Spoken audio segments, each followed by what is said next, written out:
আসসালামু আলাইকুম রহমতুল্লাহি ওয়া বারাকাতুহু। আজকে আমরা একটা বিশেষ মুহূর্তে এখানে সমবেত হয়েছি। আল্লামা দেলোয়ার হোসেন সাঈদীকে মৃত্যু পর্যন্ত জেলখানায় রাখার যে সরকারি ষড়যন্ত্র সুপ্রিম কোর্টের মাধ্যমে পেশ করা হয়েছে, আমরা এর বিরুদ্ধে তীব্র নিন্দা জানাচ্ছি।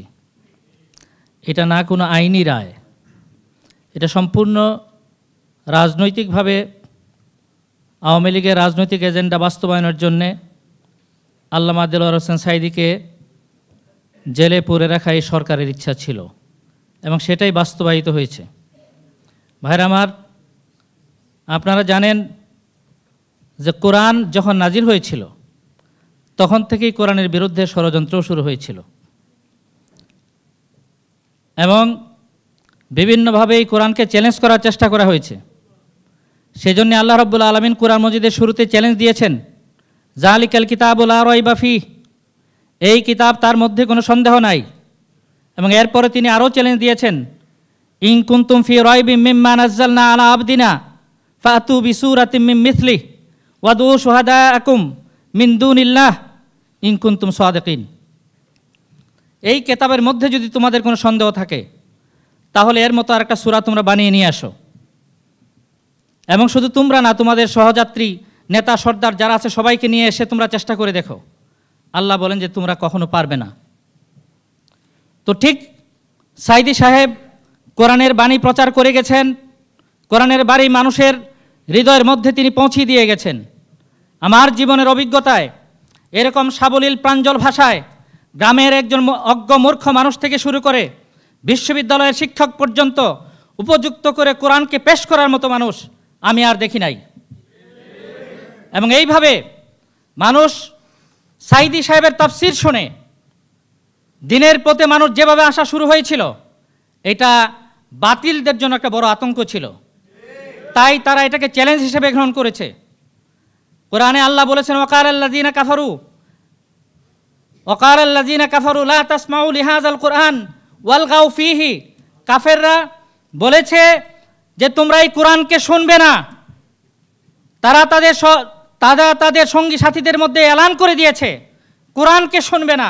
কোরআনকে যত শুনবে তত কোরআন তোমাদের হৃদয়ে পৌঁছে যাবে, মানুষের মধ্যে বিপ্লব হবে, মানুষের মধ্যে পরিবর্তন হবে। এই মানুষগুলো বাপদাদার ধর্মের উপর আর টিকে থাকবে না। তাই এর মধ্যে প্রতিবন্ধকতা সৃষ্টি করতে হবে, যেভাবেই পারো তা করতে হবে, আর না হয় তোমরা পরাজিত হয়ে যাবে।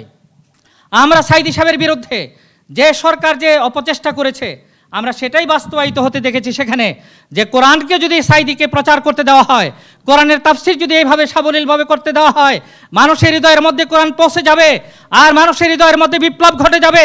তাদেরকে আমাদের খাহেশের দাস বানিয়ে রাখা যাবে না। তাই কোরআনের এই কণ্ঠকে বন্ধ করে দিতে হবে। শুধু বন্ধ করে শেষ নয়, সাঈদী সাহেবের বিরুদ্ধে কি কেস। আমার কয়েকদিন আগে আওয়ামী লীগের এক বড় নেতা মোল্লা ভাইকে বলেছি, নাম ফাঁস করব না, তার বাসায়, তিনি আমার আত্মীয়, তার বাসায় পারিবারিকভাবে গিয়েছিলাম। তিনি এখানকার গুরুত্বপূর্ণ দায়িত্বশীল। আমরা বললাম যে আপনারা তো নমরুদের ভূমিকায় আছেন। আমাকে বললেন যে বলেন দেশের খবর সালে ভাই। উনি খুব সিনিয়র লিডার আওয়ামী লীগের। আমি বললাম যে আমাদের কাছে খবর নিচ্ছেন, আপনিই বলেন আপনারা কি করতে যাচ্ছেন। আপনারা তো এখন নমরুদের ভূমিকায় আছেন।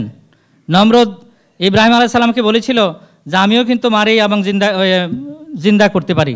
জেলখানা থেকে দুটো মানুষ নিয়ে এসে একটাকে মুক্ত করে দিল আর একটাকে হত্যা করলো এবং দেখিয়ে দিল যে তোমার আল্লাহ যেভাবে মানুষকে মারে আর জিন্দা করে বলতেছো সেটা আমিও পারি।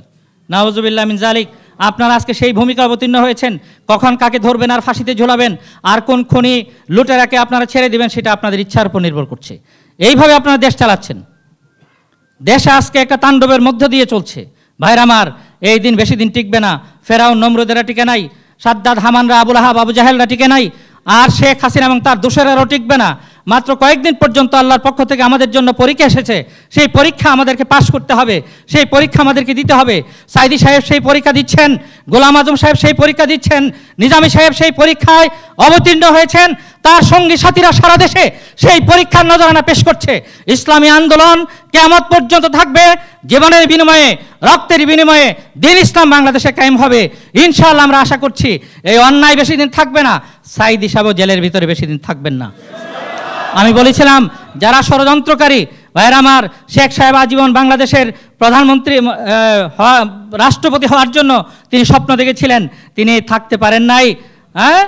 তার স্বপ্ন ধূলিসাৎ হয়ে গিয়েছে এবং এমনভাবে গিয়েছে যে একটি মানুষ সেদিন পাওয়া যায় নাই তার জন্য আহা করার জন্য। তো স্বপ্ন স্বপ্নই থেকে যাবে। আজও বাংলাদেশ স্বপ্নের উপর চলছে। আমরা বলতে চাই শেখ হাসিনাকে স্বপ্ন ভেঙে বাস্তবে আসুন, আর কান পেতে শুনুন সারা দেশের মানুষ কি চায়। মামনুন মুর্শেদ সাহেব বলেছিলেন একটা রেফারেন্ডাম যদি দেওয়া হতো তাহলে 70-তে আমরা বুঝতাম দেশের পরিণতি কি, মানুষ কি চায়। আজও আমি বলি একটা রেফারেন্ডাম দেওয়া হোক, দেশের মানুষ ইসলাম চায় নাকি ধর্ম নিরপেক্ষতা চায়? দেশের মানুষ সাইদি গোলাম আজমকে জেলে দেখতে চায় না দেশের মুক্ত মানুষ হিসেবে দেশে দেখতে চায়? শেখ হাসিনার ঘুম ভেঙে যাবে ইনশাআল্লাহ। এই নির্বাচন কমিশন, এই সরকার যদি রেফারেন্ডাম নাও দেয়, জনগণ তাদের নিজের রেফারেন্ডাম নিজেরা করে নেবে ইনশাআল্লাহ। আমরা সেই দিনের অপেক্ষায় আছি। নাসরুম মিনাল্লাহি ওয়া ফাতহুন করিব ওয়া বাশশিরিল মুমিনিন।